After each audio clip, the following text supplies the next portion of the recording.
Hey guys, welcome back to the Lazy Bushman channel. Last couple of days I've been doing a little bit of soldering. Got a couple of more batteries, and I also fixed up the connector on my Typhon S3, the one I stuffed. The first time I didn't so much stuff it, but I just didn't do quite a complete job and it sort of came free. I have no intention of taking you through and showing you how I actually do it. There's tons of stuff on the internet around, how to best solder different types of connectors and so forth. So I'm not going to bore you with that, and I also want to try and keep these reasonably short. This is the second of my Shed Talk series. I will get around to doing some run videos at some point. Probably this coming week I'll order my GoPro. I think I'm probably going to go with the GoPro Black. But anyway, I just thought I'd just show you at least what the things that I use and things that I think that are important when soldering.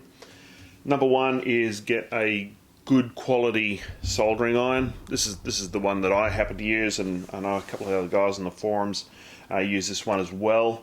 One of the really good things is just is how quickly it warms up. As you can see, it's 400 degrees is what it'll warm up to. That's Celsius. It's got a great cleaner. The sponge stays damp. That's a little bit damp, not damp enough to solder with, but a bit damp, and that's after a couple of days. It's after about 3 days, I think. One of the other things I like are the interchangeable tips. Oops, probably can't see that. It looks a bit wonky simply because whenever I finish with my soldering iron, I put a bit of tip tinner on it just to help preserve it. If you don't have tip tinner, then just use a bit of solder. I like the little chisel tips on a soldering iron as opposed to the little needles. So in terms of other gear that I got and things that I use on a regular basis, things that I highly recommend a set of helping hands. They can be really useful.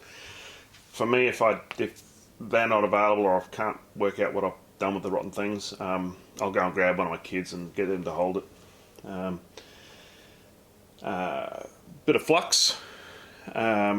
This stuff really does make all the difference. Solder wire, get decent quality solder wire, but don't go getting that stuff, the new age stuff that's lead free. Get the stuff that's going to kill you if you're doing it in enclosed space. I find it just it just works so much better. This is the other thing that I use a fair bit of. There's a few of these different types of jigs getting about. Some of the ones, however, they do have they're completely aluminium. This has got like a Bakelite here for your bullet type connectors, which means they're not going to take away the heat quite as much. I use that quite a bit. The other thing I use quite a bit too is just this block of wood. Got a couple of holes there. I'll tell you about what those are in a minute. But all I did was route a piece through the end and allows me to sit my block in and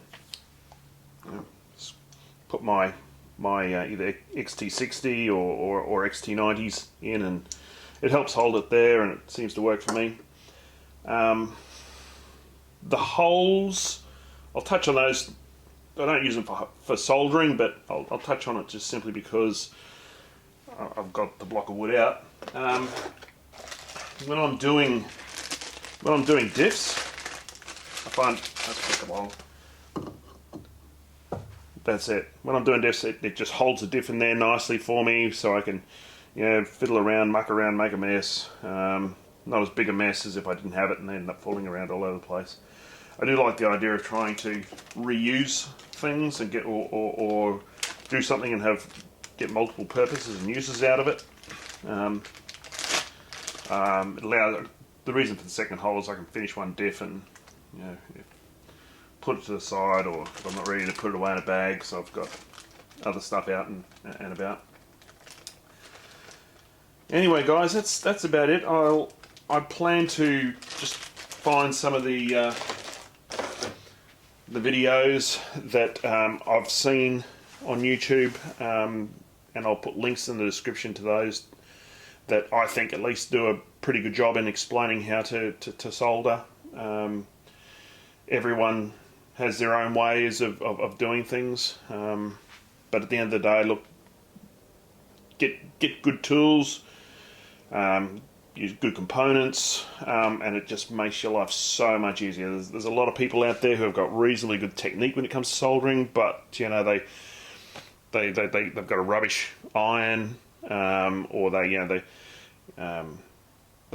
using terrible solder, or they're trying to hold 6 things at once, and they'd absolutely make a meal out of it. So look, that's all I want to share.